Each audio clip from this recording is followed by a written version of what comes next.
Hey, everybody, and welcome back to another live episode of the Chronicles of a Gooner podcast with me, your host, Harry Symeou. Delighted to say that today I'm joined by a very, very special guest and friend, Charles Watts. Charles, welcome to the pod, mate. How you doing? Happy Thursday. Yeah, I'm good, mate. Always a pleasure to be here. Missed your face, mate. It's been a couple of weeks since I last saw you. I think you're looking less stressed than you were last time I saw you after the battle to get to Southampton on the road. Oh, So yeah, that was a good nightmare. to speak to you, mate. Good to speak to you. And you, mate, Missing and you you. already. You too, man. You too. Charles, before we dive into some of the stories doing the rounds today, because as you'd imagine, at this time of year, there are plenty. How are you finding the window so far? I know it's only been open a few days, and I know it shuts again for a short period while the Club World Cup goes on, and then it kind of reopens. I'm finding this one quite difficult from a few perspectives. First of all, there's this thirst, isn't there, and hunger among the Arsenal fan base to kind of see business done, and not just done, but done quickly and efficiently. We're seeing clubs around us making moves already. Feels like we're a little bit behind. Can you understand some of the frustration that's out there? Yeah, absolutely. I can. I always try. Patience is like a word you don't want to use in a transfer window because it just winds absolutely everyone up. But I always try and be patient in a transfer window. I think the thing with this one is, the fact it's split into two. And so we've got this early one where we are seeing sort of rivals making moves. And I think the key thing is it's kind of rivals that aren't necessarily involved in the Club World Cup that are making moves as well, saying like, well, why are they doing it? And we're not. And I think we all expected a pretty intense start to the window from an Arsenal point of view, because look, we've all known for a long, long time what we need to do in this transfer window. So you thought they'd be absolutely ready to act, having not acted in January, not really acted last summer. Everything was going to be in place to just pull the trigger early doors in this window. And at the moment, we still seem to be at a stage, certainly from speaking to people, where there is a little bit of uncertainty over exactly what they want to do. And I wasn't expecting that to be the case going into this window. I thought they would know, have a really clear outlook. And from the sort of outside looking in, the way I'm trying to do at the moment, it doesn't feel like that is happening. And so I can understand the frustration from fans, but I also keep looking at my watch and thinking it is June the 5th. The Champions League final has just taken place. This is just a tiny little transfer window. The main one is still to come. So I'm trying to sort of balance the two of wanting to see Arsenal take a really sort of firm grasp on this window and show some real intent and get the players in that they really want and that they need. But also, we are still so early. Loads of people are still on holiday. I imagine Caretsas is still sitting in Spain at his sister's house at the moment, like he tends to do in the first couple of weeks of the window. So, yeah, I'm trying to sort of balance the feelings of it all. Yeah, no, I completely agree with you. I think that it's hard because, as you say, we're looking around and other clubs are busy and making things happen. Whereas, we know that there's stuff going on in the background. We know that Arsenal are in talks with multiple players. We've heard a lot about Andrea Berto and the way he likes to do things, which is to go out there and ask questions and put things in place for potentially a number of signings, and then to kind of narrow it down and whittle it down to the players that eventually the club's going to move for. But it felt to me like the reason we kept our powder dry in January, or the main reason, was because we were very, very clear on what we wanted to do come the summer. Now, I appreciate that you got to have plans in place in case those, primary targets fall through and you don't get those deals done. But at the same time, the fact that we're speaking from what we're hearing to so many different players, that does worry me a little bit, because it tells me that maybe there isn't that same level of clarity that perhaps we believed there was.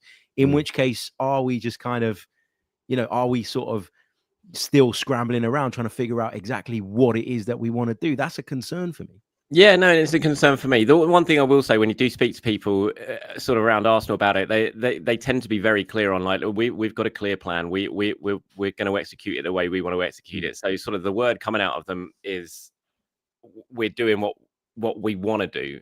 We're doing it maybe a bit slower than what you guys want to do, but we know what the plan is and we're going to execute it. So from their point of view, they're still working to that plan exactly the way they want to. It's just that we don't really know what that plan is. And other people you speak to, you sort of come away from those conversations thinking, that doesn't feel like they're really sure. And the striker situation is the kind of the key one, isn't it? It's the one that's going to define this summer, is what happens with a striker. Who do they go for? And that's the one where you felt like, because they have kept their powder dry, not just in January, but last summer and that as well, that they would surely know exactly who it is of the two, if it is just the two that they want. And, they're both gettable in terms of, there's a way to get them pretty relatively easily, because there's, well, with Sesko anyway, there's a release clause that could be hit. With Gyökeres, is kind of a release clause that I think, all the conversations Arsenal would have had with Sporting will know exactly the number there's to hit. So it feels like those two are entirely gettable early if you just go out and do it. And I think that's again where the frustration comes from. And every day you're seeing more and more stuff of it's going to be him, it's going to be him. And I think that just adds to the frustration of fans as well, because there's just that sort of level of uncertainty from us looking at it from the outside that suggests they don't know what they're doing. I'm sure they do know what they're doing, though. That's the thing. And, when you speak to people about Andrea Berta, the impression I'm getting for people who are dealing with him is that he is making a very, very good impression on them. The way he's sort of handled the Gabriel contract talks and got them pretty much over the line to the point where it now looks pretty certain that is going to be signed sooner rather than later. I think that's going to be a real positive for him. It's going to makes him look very, very good that he's got that deal done. Because it's hard from him for renewals, more so than transfers, I think, because you're coming in and you've got to build relationships with these Arsenal players that, Edu had a real personal relationship with the players, the families, the agents, all that sort of stuff. But Berta's coming in and having to start from scratch. And the fact he's come in March and already got Gabriel over the line, I think's really, that shines a very good light on him. And from talking to other people involved in sort of contract renewals with Arsenal at the moment, they're saying the same things to me about how Berta is a very, very good operator, and the impression they're getting from him is a good one. So I'm coming away from that feeling quite good about the work he is doing. But obviously, he's going to be judged on getting deals over the line, because that's what he's been brought in to do. He's the deal maker. He's the guy who gets it done. We know that he was picked above all the rest of the candidates because Arsenal felt he could just give them the edge in the transfer market that maybe they haven't had before. And this summer of all summers is about just getting the deals done for Arsenal. Ultimately, judged. Absolutely, for sure. Let's talk about a couple of the stories that are floating around now. We woke up this morning to a story concerning the Greek international, Konstantinos Karetsas, who's a young player, 17 years old. He's made quite the impression in Greek football. He plays, obviously, in Belgium at the moment with Genk, but I've had the opportunity to watch him play on a few occasions with the national team. He's really kind of caught the imaginations of those that follow Greek football and cover Greek football very, very closely. I woke up this morning, saw this story, and my first reaction was to get in touch with a couple of people that I know that are football journalists over in Greece who have been waxing lyrical about this kid for quite some time. And it wasn't a question for me of, is this guy a talent? I know he's a talent. Whether he's what Arsenal need right now is another debate, and we'll get into that in a second. But I wanted to try and gauge how sort of serious this link was. And when you look at where it's come from the Athens and Macedonian news agency, which is quite a big agency, and it's a very reputable source, generally speaking. And if you look into the piece in detail, they mention multiple clubs. They mention Bayern Munich, Chelsea, Manchester United, and even Paris Saint-Germain as clubs that have expressed an interest in this player before.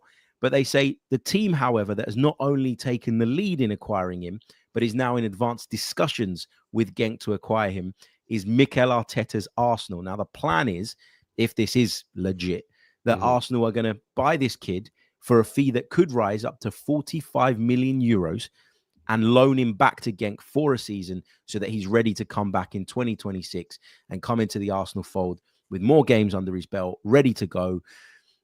What is your kind of take on this in terms of, first of all, how serious do you think this is? And then we'll talk about the kind of the player and whether or not this is actually what Arsenal should be looking for this summer. What would you read into this story? Well, like you, the first I heard of it was when I woke up this morning. I was brushing my teeth, looking at my phone, and I saw it. I was like, that's an interesting one. And I've put out a few messages about it today. I haven't really got too much back on it yet, so I can't really sort of speak about it from information that I've learned yet on him, and whether there's how much truth there is to these reports. But they seem to be, as you said, they're coming from a very reputable source over there, and they seem to be pretty strong. So it's an interesting one. I mean, we'll get to, I suppose, like you said, we'll get to where he would potentially fit in if it is legit. But I don't know. There was some when I sort of look at it, my immediate thoughts with my Arsenal hat on was that there was just some red flags to it that just made me think, I'm not sure about this. That's why I really want to sort of get back some messages that I've sent to try and sort of learn myself in terms of how much I sort of put into it in terms of how true I believe it is. But I mean, it's an interesting link. It's an exciting link. You've seen him far more than I have, obviously. I mean, I like most people probably saw highlights of the Greece-Scotland game and the sort of talent on show in that sort of young Greek team, and he's obviously one of the stars, up and coming stars of that. So he's a really talented kid, and if you're a top football club, you want the best young talent there is around. But I kind of look at the Arsenal squad right now, and I just wonder whether he really fits, if you see what I mean. I'm sure we'll get to that in a minute. Yeah, I mean, so I put the feelers out this morning. I asked a couple of people, and the first person said to me, look, the source is pretty strong, generally speaking. So that's something to take encouragement from. But the second person I spoke to said to me, look, again, the source is pretty strong. I wouldn't shut this down or shoot this story down. But there is history of the player's father sort of going out and briefing people, and that's not always come to fruition, the things that he's kind of briefed them on. So I'd advise a little bit of caution around this on that basis. But of course, from our position, it's almost impossible to know how legit this is at this stage. As you said, you've put some messages out. Let's see if we get anything that comes back that really kind of validates this. But in terms of the player himself, he likes to operate in those kind of right-sided, half spaces, left-footed, really good on the ball, really balanced. He's got the makings of a really, really top player. But when I think about that, I'm like, we've got Nwaneri coming through. We've got Odegaard, who currently plays in that sort of position. There's so much hype and talk around Max Dowman. Like, unless Arsenal are going to go massive this summer, the idea of putting up to 45 million euros down on this kid, who's still a gamble, by the way, at this stage in his career, when you've got so many other things you should be prioritizing, it worries me a little bit. It concerns me because I don't believe that we're going to go and spend hundreds upon hundreds upon hundreds of millions of pounds this summer. So how does this make sense? I can't quite figure it out in my own mind. Yeah, I mean, that's why I talk about the red flags that immediately jump out at me when I see it. I mean, the way you described him just there, if no one knew what we were talking about there, they would have thought you were describing Ethan Nwaneri or Max Dowman. So from a squad building point of view, it just doesn't really make much sense. We're still trying to find out or work out exactly how we get Nwaneri even more meaningful minutes than he got last season. And we're also talking about this being the season where Max Dowman actually gets a full-on promotion to the first team. And so we're going to have to try and find him, not many minutes because of his age, but some minutes. And so you kind of bring in a player who's sort of sits in an age group directly between the two of Nwaneri and Dowman, who plays in the exact same position by all accounts. So it just doesn't really make too much sense. And that's before you even factor in the money, as you pointed out there. So I don't know, can he, you've seen more of him than me, can he play on the other side, or is he very much, right-sided, cutting in on that left?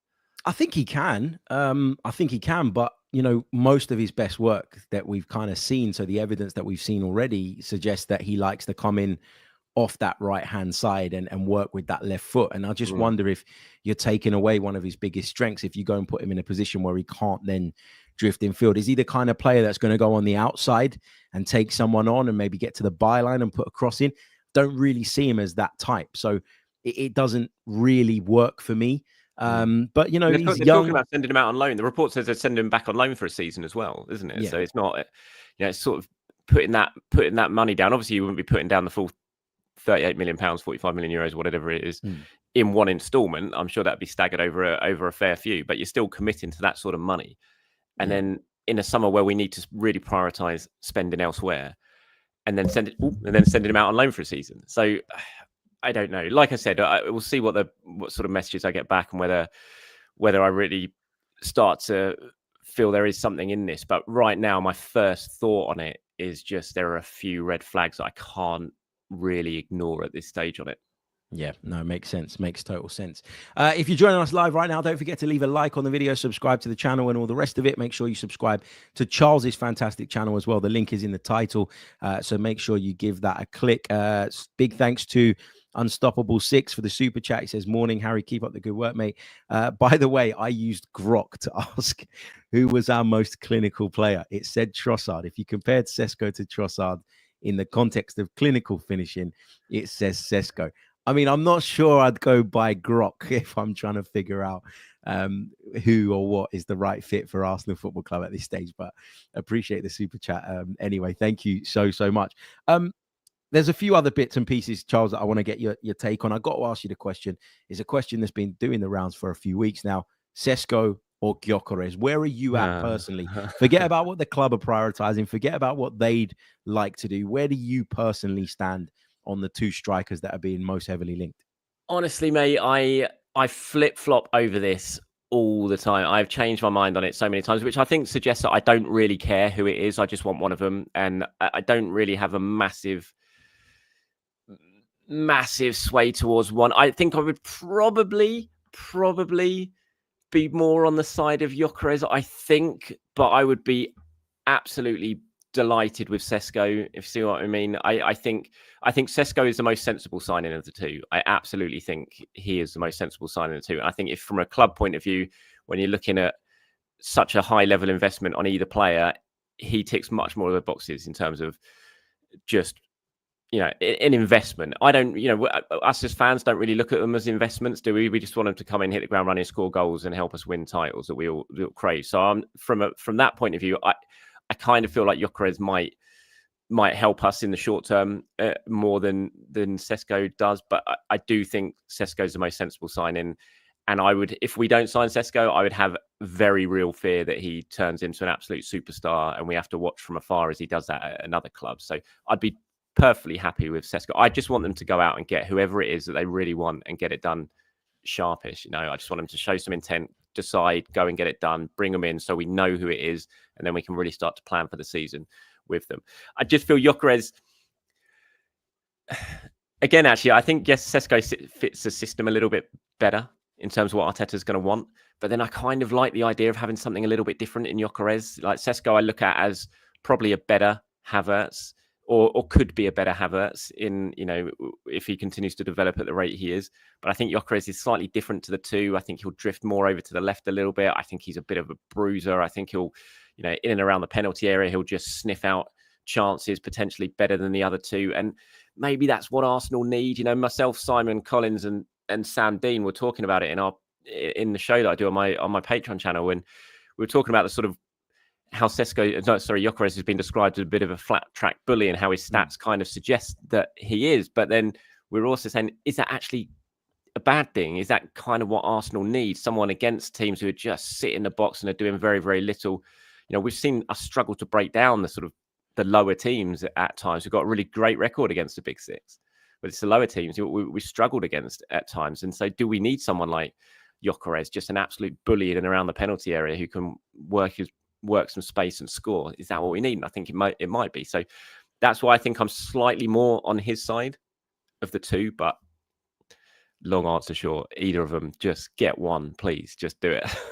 Yeah, look, I like both of them, but I like both of them for kind of different reasons. Yeah. I feel like I'm kind of over the whole let's bring in a project type investment type player. I think I understand why as a football club, that's what you'd prioritize. I understand why as a money man, as someone who's kind of leading an overarching strategy that is going to last for a few years, I get why you would do that. But for me, it's just kind of like we're at the point now, guys, where we need to get over the line. And if I felt that Gyökeres would get us over the line quicker, then I would do that personally. I think he's a little bit more ripe, if you like, in terms of like being ready, I think, to come in and really score goals straight away. I think something you mentioned there, I think kind of sums a lot of it up for me, where you said Sesko is kind of a better Havertz or could go on to be a better Kai Havertz.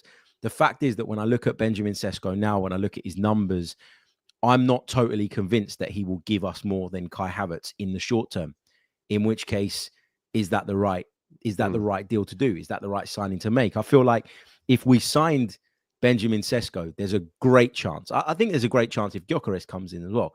But I think there's a great chance that Kai Havertz starts the season at centre forward, which it's just going to create this frustration and this tension around our centre forward position again.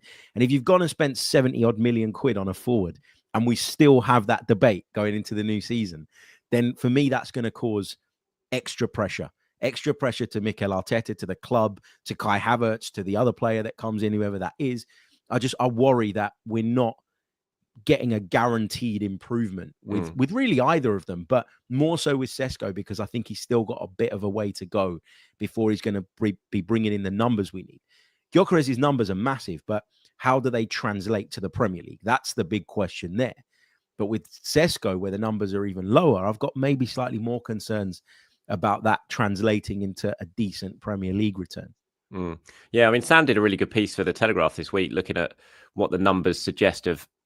I think he did like 15 of the top scorers from each of the main leagues, and worked out, looking at the data, what that sort of compared to once they came to the Premier League. I think the numbers for Portugal was like a 69% percentage drop in sort of numbers compared to what they were scoring in Portugal, compared to what they score in England. It was slightly lower when it came to Germany. But I think you're right. Sesko's definitely more of the project signing. And do we really need that right now? Do the fan base really need that right now?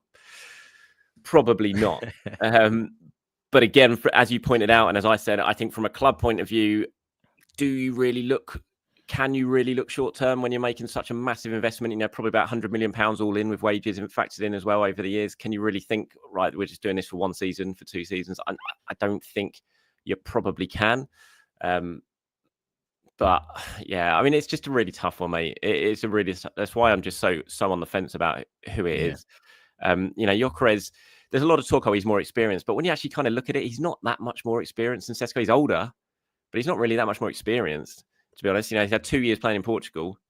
Sesko's had 2 years playing in Germany. Before that, Gyökeres was playing in the lower league, I mean, the Championship in England, and Sesko was in Austria, wasn't he? So sort of experience-wise, they're not that much different, to be honest. So again, yeah, he's slightly older, so maybe he'll be able to handle the pressure a little bit better. He has played in England, albeit in the Championship, which again maybe is a bit of a plus point for him, and he's shown he can do it in the sort of physical nature of English football, even in the lower league. It's honestly toss of a coin type thing. You know, if there was someone, you know, the Julian Alvarez links, you know, when they were sort of doing the rounds, which I never actually sort of read anything into because it just didn't make any sense whatsoever. But you know, I think he would have been a fabulous signing for Arsenal. You know, I think he comes in and immediately kind of improves it. I don't think there'll be any sort of question mark about who starts as Arsenal's number 9 if someone like Julian Alvarez came in, for example. But I agree. I think there's a very good chance that whoever signs Kai Havertz starts the season as a striker. Mikel Arteta loves Kai Havertz. Whoever comes in does not mean the end of Kai Havertz at Arsenal by any means. We're going to see loads of Kai Havertz, and I'm glad of that because I really like Kai Havertz as well. So yeah, it's a decision they're gonna have to make, and the longer it goes on, the more we debate it. I think the more people get ingrained firmly in their camp, because it's like the thing that has really annoyed me in this transfer window so far, I think, is the sort of division, even over this. Yeah, right. If you're Team Sesko, you're kind of the way you have a go at the Team Gyökeres, it's like, what are you doing, man? It's just the world we live in, Charles. I know it is, and I try and ignore it, and everyone tells me to ignore it, but I'm just like, why is everyone fighting over this? It just feels a bit mad to me. You know, whoever it is a good player. It's going to be a good player. Get behind them. If it's not the one you want, it doesn't mean the other one's bad, then you shouldn't support the deal. Just get behind them, because they're both very good players, and they will bring different things, whoever it is who comes to the club. Yeah, it's just that kind of binary nature that we seem to have in the football world right now. You're either Mikel Arteta in and he's the best thing since sliced bread, or you're completely anti him. You can't look at it and go, well, actually, he's done a good job, but there's a few things maybe I'd have done differently. There's just no nuance to the conversation anymore. There's not. It drives me crazy. We had some worries, wobbles about Martin Zubimendi over the last few days because of some comments he made. I mean, it felt to me like he was just trying to be as respectful as possible to his current club, a club that obviously holds very close to his heart. Have you heard anything to give you any reason to be concerned that maybe that isn't a goer? No, I haven't. I have to say, I've just heard what I've consistently heard for the last sort of weeks and months, really, that Arsenal are very, very confident that this deal is done and will just be completed once the medical is done. Again, you talk about the sort of social media reaction to stuff. Like, it seems to be like people seem to be sort of turning on him already, because it's like, oh, he just wants Madrid. He's stringing us along. He's mugging us off. He just wants Madrid. He's going to run off to them. And I don't think that's the case at all. Like you, I think he was being pretty respectful to Sociedad and to the Spanish national team in that interview. He just didn't really want to talk about it. I actually had someone message me on my YouTube channel who watched it and listened to the interview. Obviously, was a Spanish speaker, and he sort of gave a bit of context to what it was. Like the bit about Alonso specifically. The question, the way it was put to him was this. It said, so I'll put it directly to you. If Xabi Alonso called you and said, hey, Martin, I want you to be my captain of the project at Real Madrid, you would join him, right? Because you know him, he coached you. So that was the way the question was put to him. And Zubimendi was just like, well, I've always said he's my idol, but I don't like to talk about hypotheticals. I talk in realities. And this type of thing when on national duty is disrespectful to the team and in such an important tournament. So it wasn't like, he kind of brushed off the question very much, saying, look, I'm just focused on internationals. And that's what it is. From my understanding, look, this is as done as it possibly can be, subject to the medical happening. And that medical will happen, and he will sign for Arsenal. Obviously, until that whole cliche, until he's signing the shirt, blah, blah, blah. And we know what happened with Liverpool last summer. But I'm still as confident now as I was a month ago that Martin Zubimendi will be an Arsenal player at some point this summer. My only thing was exactly what you said, what happened with Liverpool. It wasn't anything to do with his comments. My kind of reservation about it has existed mainly because of what he did to Liverpool last summer. But this is further down the line than it was ever got with Liverpool. Yeah. This is much further down the line with that. So I think even from a sort of legal standpoint, I'm not sure what the thing would be if he kind of went back on it now. And I was listening to Sammy Motbell. Obviously, he's been absolutely all over this story for a long time, and he was saying that all the documents have now been signed, and that if he was to sort of back out at this stage again, sort of talk about it legally, it would be very, very difficult for him to do that because of things have actually been signed. So it's way down the line, this deal, much further than it was with Liverpool. So yeah, I'd be so surprised, stunned even, if he wasn't an Arsenal player at some point this summer. Is he the right fit, in your opinion? I don't know. I've done a show actually that's going to go out soon with Alex Kirkland, who's the the ESPN's Madrid correspondent, who's also a big Arsenal fan, and so gave some really good insight into Zubimendi. And he was very excited about the move. There's question marks over his physicality. I think that's the kind of main thing. He's 5'9". Can he deal with the Premier League and the physical side of things? So that's the one sort of question mark over him. But in terms of what he brings to the squad, I think it's kind of what Arsenal need, in that number 6. I think Thomas Partey's had a really good season. There's no doubt about that. He stayed fit. He had a good season. But I think there is definitely an argument that Arsenal need to move the ball a little bit quicker from the base of the midfield, and Zubimendi will absolutely do that. And you look at his numbers in Spain, compare him to the Arsenal midfielders right now, and the sort of number of progressive passes he makes, it's sort of 5% more than what Partey and Jorginho did when they were in the number 6. I think 26% of their passes were progressive forward passes last season. Zubimendi was 31 and Rice was about 22. So I definitely think when you look at this team and how it can sort of go up to the next level, that number 6 is definitely an area where it can improve on.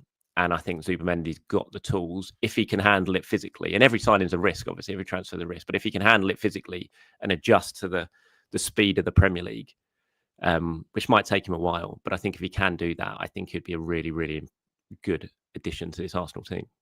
Yeah, I'm really excited about what he's going to bring in possession. Like you, it's the physicality thing for me. It's do we now need to just slightly tweak and adjust our structure in order to have him sitting at the base of the midfield in the way that we did at times, I felt, when Jorginho played. If you think back to that really good run we had last season where Jorginho came into the team, you did get a sense that Declan Rice's role, for example, had slightly been tweaked just to make sure that he had that protection and that support around him, Jorginho, to maybe cover some of the shortcomings in his game, that mobility that we know he's not got in comparison to some of those other sort of big time number 6s. But I think overall, I've sort of come around to the idea that this is a really good signing. He's obviously very sought after, has been wanted by a lot of top clubs for a long, long time.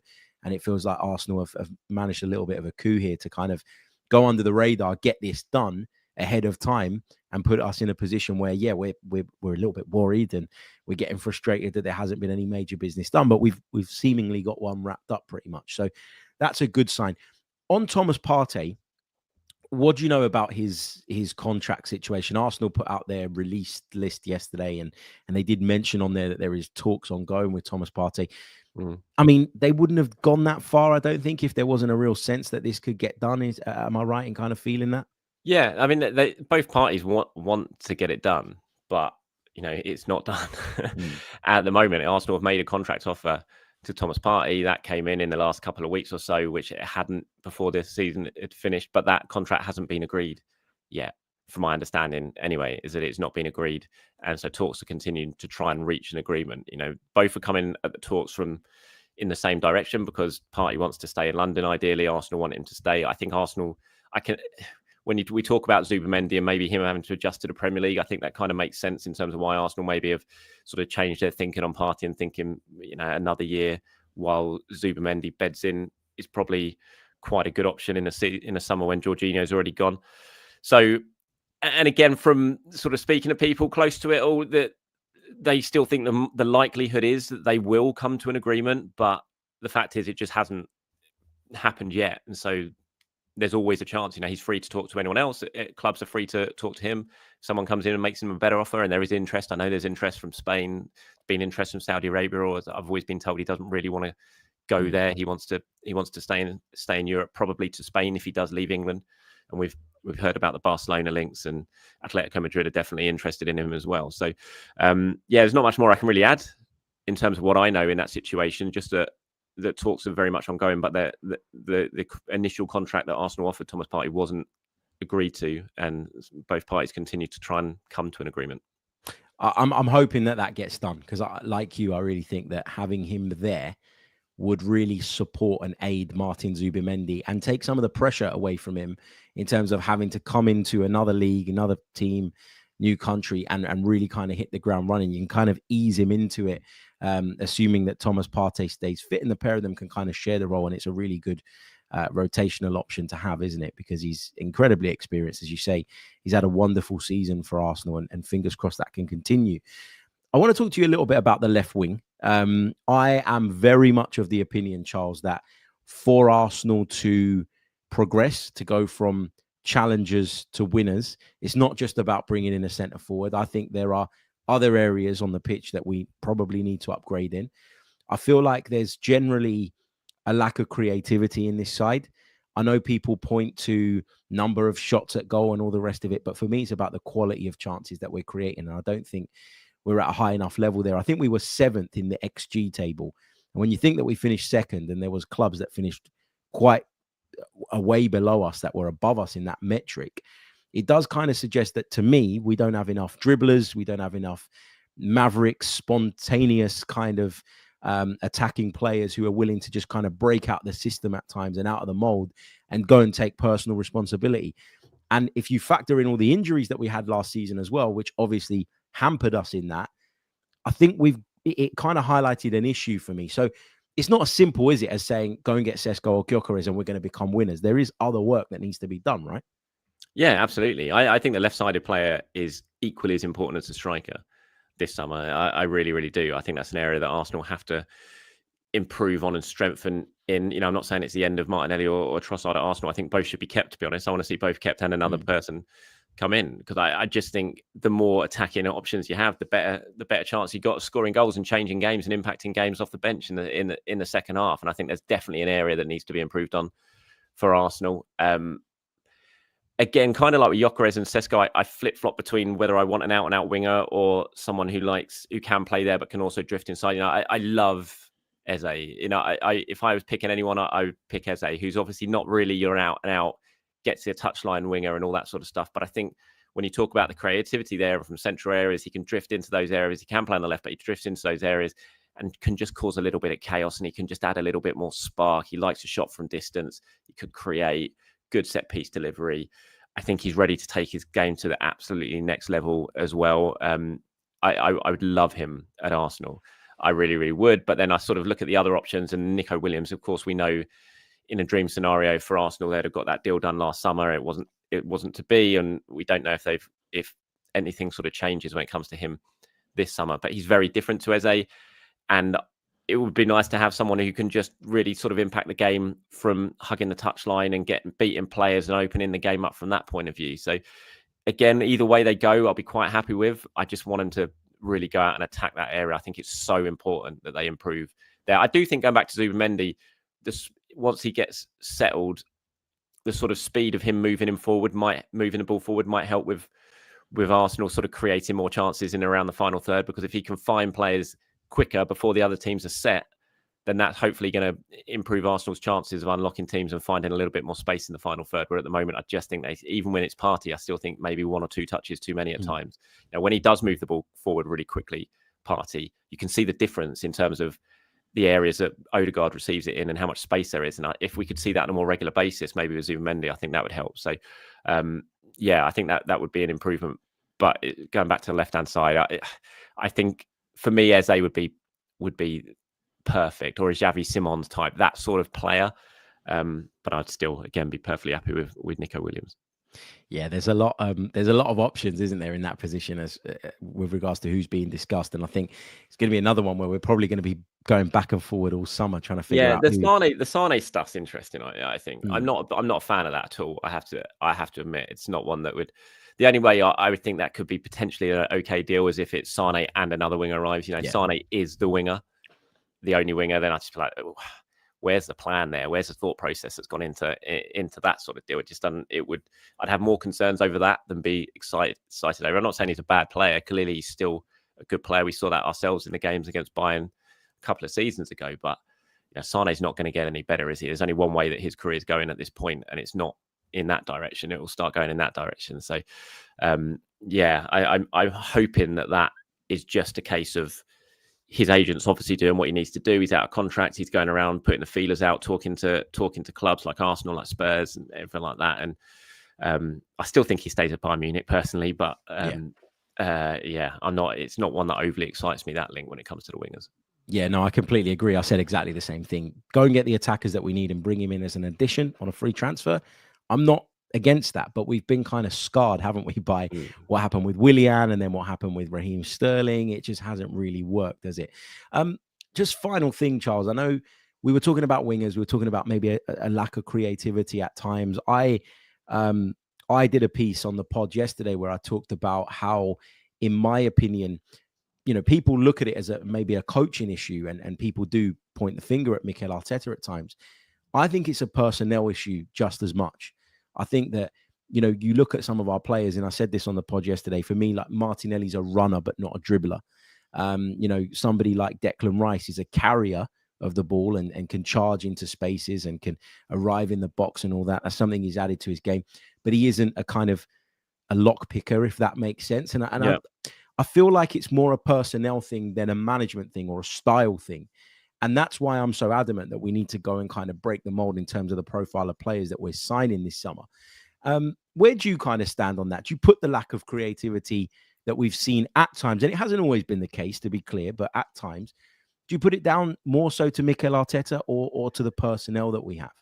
I think I'm with you. I put it more down to the personnel. You just look around that squad and there's not really creativity in it. You don't take Martin Odegaard out of it.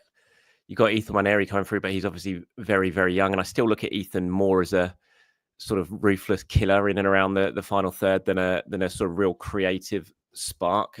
So I do think there's just a real lack of creativity. And I think you can point the finger at Arteta and the squad and the coaching staff or management in terms of the way the squad has been built in that regard. But I think it's more personnel, which is why and I know that Arsenal have been looking for a long, long time to add a kind of X factor type feel to this squad, or at least one player like that. So I think there is a thought process there that is the type of player that's needed. They just haven't managed to get one of those players yet. And so we'll see. I mean, going back to the I'm not even going to try to pronounce his name because you put me to shame earlier on with your pronunciation on him. Caretsas, isn't it? Something like that. And I go back to him and look at, that's a very creative player. I look at Dalman, who's coming through, and the creativity all over him. So I think there's a possibility of adding that to this squad. I can't see a manager would not want creativity or would want to coach creativity out of players. You'd be mad to do that, wouldn't you? It just wouldn't make any sense. It can't just all be about structures and systems and all that. You need, best teams have that creative genius in their side. So I think it'd be mad if Arteta would be sort of deliberately coaching that out of players. I think it's an easy stick to beat him with, but I'd be, I don't see what benefit would a manager have in doing that. I just think the squad's been built in a way that at the moment it is lacking creativity, and it's really what's needed to be added this summer. Yeah, exactly. I don't think it was deliberately ignored or something that we deliberately sort of veered away from. It might be something that was perhaps overlooked at one point or another in the squad building, and that's They've gone down the physical route, haven't they? I mean, it's pretty clear the way the squad's been built has certainly gone down a physical route. And not some physical players are very creative, but the majority, when you look at physical, powerful players, that creativity is not exactly their number one skill set, is it? And so maybe that is, you sort of, when you go down the physical route, you take away from the creative side of things a little bit, and maybe that needs to be balanced up over. Well, not maybe. I think that does need to be balanced up over the next few windows. Yeah, for sure. For sure. Charles, thank you so much, mate. I'm going to let you go. I know you're an incredibly busy man, but thank you so much for joining me on today's pod. Let people know what you're up to over on your channel, about your Patreon. You've got some amazing stuff coming out on a daily basis. So give everybody the steer as to how they can find it. Yeah. Well, obviously the YouTube channel Inside Arsenal's going well. I have launched a Patreon in the last month or so, which I'm building up now, which is good. Thank you very much to everyone who has supported me so far. Really appreciate that. So we've got exclusive extra shows going out on Patreon. There's more of those coming as we head through the summer. And yeah, podcast as well. So you can find me on all my social channels, and the links to everything is there on the website, charleswatts.football as well. Brilliant stuff. I mean, you're probably already following Charles, unless you are an Arsenal fan that lives under a rock. But if you're not, then make sure that you get over there, give him a subscribe, give him a follow. And the Patreon stuff looks great as well. So make sure you give that a try too. Thank you to everybody for tuning in on this Thursday morning. Hopefully, we'll have some actual transfer news to discuss very, very soon. Thank you for listening. Don't forget to leave a like on the video on your way out. Subscribe to the channel if you're new. If you're listening on Apple or Spotify, leave us a review. All of that stuff really, really does help. And we'll be back with another episode very, very soon. Until then, take care of yourselves and have a great day. Goodbye.